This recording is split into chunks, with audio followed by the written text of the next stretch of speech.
How to remove the Renault Kangoo X61 glove box. Please keep in mind Australia is left-hand drive with the steering wheel on the right, so this process is not applicable to countries that are right-hand drive with the steering wheel on the left. I'll show you the end result first. All the screws, there's one here, here, to the top over here, and then to the side again, to the bottom.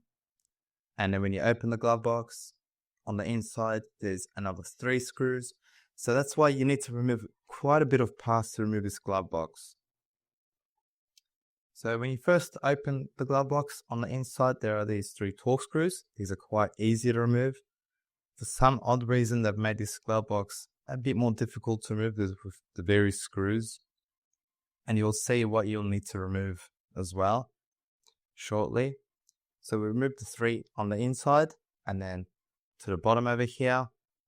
Next to the side, we're going to remove this cover. And then underneath there'll be 1 torque screw over there. And then you'll need to partially unclip this side of the glove box. Here is where it gets interesting. So to remove the screws over there, you need to remove the fascia panel where the vents are, to the center around the radio. To have access to those 2 screws that I showed you at the start of the video.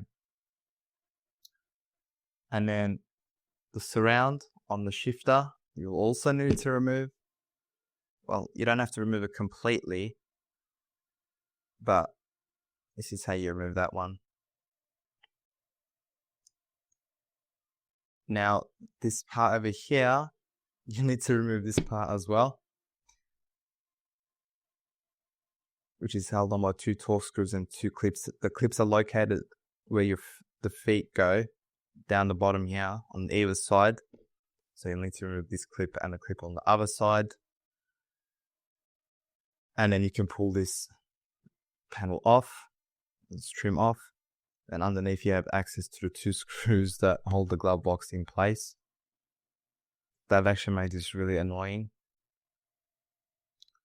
And then once you remove these 2 screws, you remove the top one over here, and then you can pull the glove box out of place.